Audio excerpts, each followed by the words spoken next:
Alors bonjour, Bonjour, je te laisse te présenter. donc je suis Camille Flex, je vis à Lyon en France. Je suis diplômée de Sciences Po Paris, donc c'est un parcours de formation en sciences humaines et sociales. J'ai eu la chance de pouvoir étudier à Montréal pendant 1 an. Je suis consultante coach auprès des organisations sur les questions d'amélioration continue, d'excellence opérationnelle, d'apprentissage dans le travail et de transformation de manière générale des entreprises. Ça fait 15 ans en fait que je pratique justement l'amélioration de la performance dans les organisations. Je suis passée dans différents secteurs, à la fois le secteur public, je suis également passée dans le monde du conseil, j'ai travaillé dans le monde de l'assurance, dans le secteur non marchand et aussi dans l'industrie. Et j'ai touché à différentes fonctions au sein de l'entreprise, à la fois du contrôle de gestion, de la qualité, des projets d'amélioration d'organisation, de process, de pratiques managériales.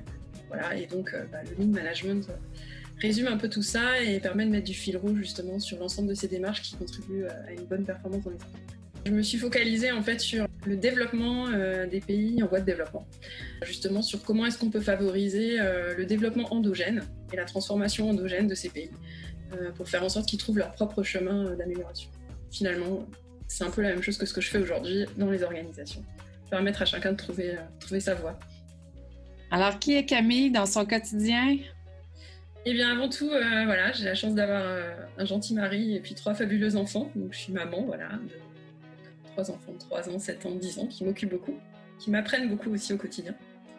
Et puis, à titre personnel, j'adore autant être à fond et entreprendre plein de choses. Donc, je suis très sportive. Alors, je fais beaucoup de tennis, je nage aussi beaucoup, je fais du yoga, de la marche, du vélo, de la course à pied, du ski. J'aime les projets, j'aime rencontrer de nouvelles personnes, j'aime croiser les expériences. Mais j'aime aussi beaucoup être au calme, dans la nature, prendre du temps pour lire, écouter de la musique et me ressourcer. Voilà. Durant le congrès virtuel de l'amélioration continue qui se tiendra le 23 novembre 2020 sous le thème « L'humain au centre », vous partagerez vos idées et expériences sur le sujet. Qu'en est-il? Alors j'aimerais en fait vous parler des liens entre le lean management et la qualité de vie au travail, la santé au travail. Pourquoi ? Parce qu'à mon sens, c'est un enjeu vraiment vital dans la période qui est en train de s'ouvrir avec les difficultés auxquelles vont être confrontées les entreprises et vraiment la nécessité absolue d'utiliser le lean dans sa bonne version et non pas dans une version dérivée qui conduirait en fait à vraiment de la casse sociale. Voilà, revenir sur les fondements de ce que c'est que le lean, de pouvoir en fait identifier en quoi justement ces fondements permettent de contribuer à de la motivation, de l'engagement, de la dynamique d'apprentissage au sein des organisations qui sont donc bonnes pour la santé, pour le développement des collaborateurs, puisque ça développe justement la fierté du travail bien fait, le pouvoir d'agir des collaborateurs, l'apprentissage continu. Ça, c'est en tout cas dans sa forme telle qu'elle devrait être, et non pas dans ce qu'on a pu malheureusement en voir à certains endroits quand on utilise en fait le lean uniquement comme une boîte à outils. Qui dépossèdent en fait les collaborateurs de leur autonomie et les enferment finalement dans des systèmes de pression dans lesquels on génère vraiment de la casse humaine et de la casse sociale.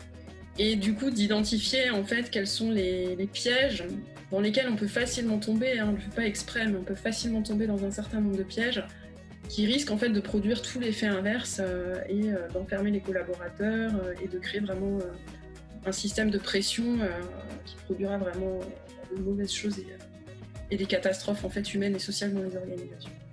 Donc c'est vraiment une visée préventive pour justement se dire ayons la clairvoyance en fait de voir ce qui se passe dans les organisations et de détecter les signaux faibles qui seraient liés à une mauvaise utilisation du lean management pour pouvoir justement en retirer le meilleur et sortir par le haut de la période qu'on va vivre un peu compliquée dans les mois qui viennent.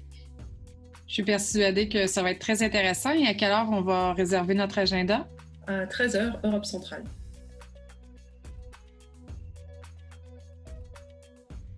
Je suis ravie en tout cas de pouvoir intervenir et échanger avec vous sur ces sujets-là. Ça fait plaisir, merci beaucoup. De rien, à très bientôt. Si ce n'est déjà fait, nous vous invitons à participer au congrès virtuel de l'amélioration continue le 23 novembre 2020 et à partager cet événement avec votre entourage.